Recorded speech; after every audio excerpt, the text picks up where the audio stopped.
In the Malazan Book of the Fallen, there is a tarot card deck called Deck of Dragons, and it's central to the lore in Malazan, I would say. And we already know about Deck of Dragons when we read the first book, Gardens of the Moon.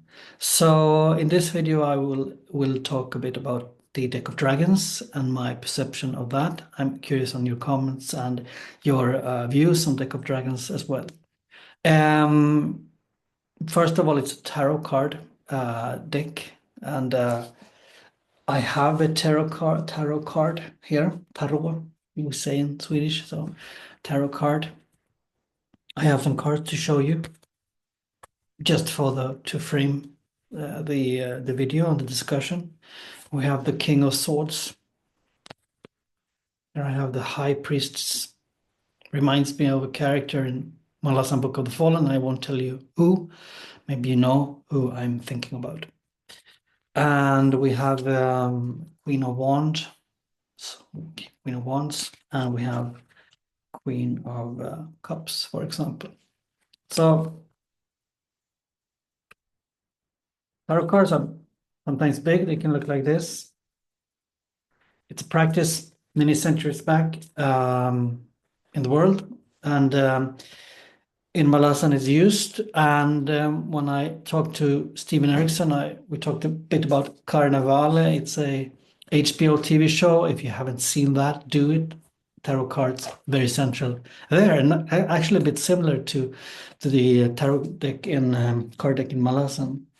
In Malazan Book of the Fallen, the deck of dragons are used in the universe or in the world to predict things, of course, future events, or confirm things that have happened, or or to tell about things that have happened that maybe people don't know. They have another interpretation about the actual event. The deck is important because it represents different important people in the Malazan world. It can be members of the pantheon, so this is connected to the gods. It's connected to the ascendants. Ascendants are people on the way to godhood, you could say. And the gods in Malazan, you can become a god and you can lose your position as a god. It's like a ladder where you go up and down. And this is important because some characters you will meet in the Malazan Book of the Fallen, they are connected to this deck of dragons. Some we know, some we don't know. And the structure of the deck of dragons is that the cards have different roles, like the ones I showed you.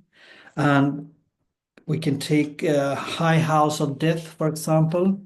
It's the roles are King, Queen, Knight, Magi, Herald, Soldier, Spinner, Mason, and Virgin, for example.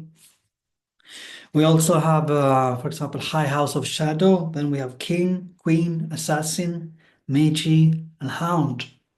So all this I tell you now is from first book. It's in the Dramatis Personae or in the glossary, so it's not spoiler, I would say.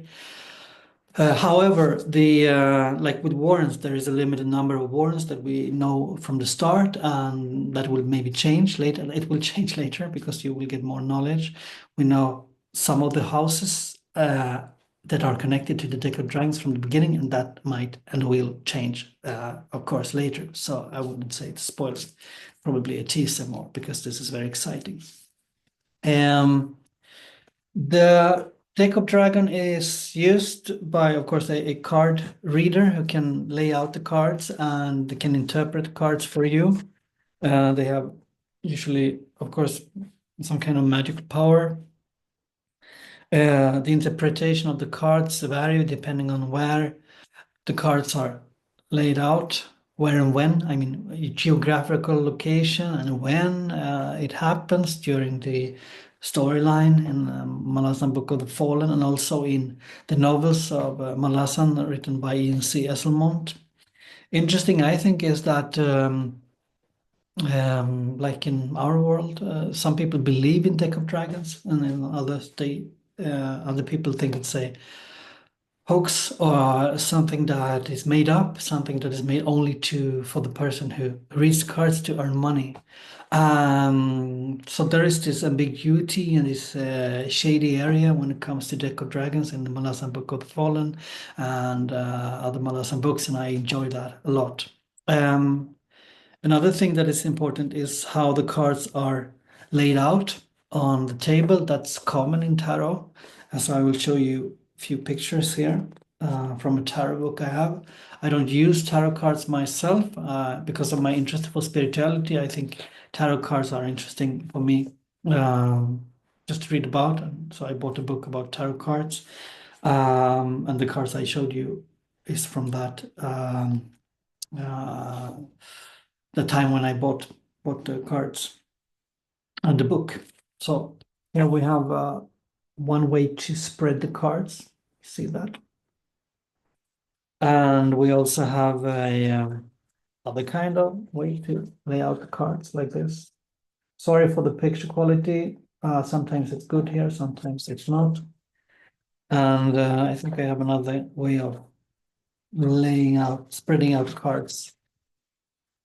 Oh, maybe there. So this is the same in the Malazan Book of the Fallen with the tarot card.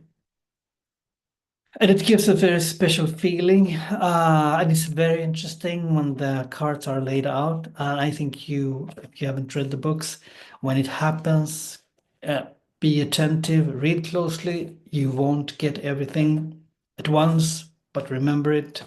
Maybe write something down when you come to books later in the series. Maybe you will get a aha moment what that was all about. So that was some thoughts from me on Deck of Dragons. I hope you enjoyed that.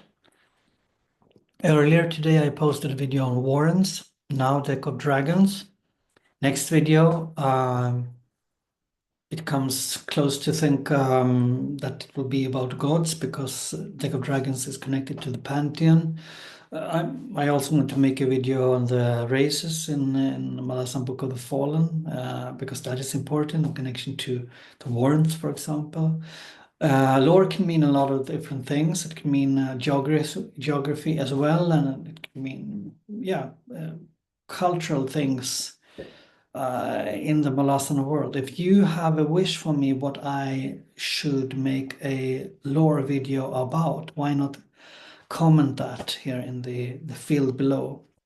And if you like this video, please please subscribe, and I'll see you later. Have a nice evening. Bye.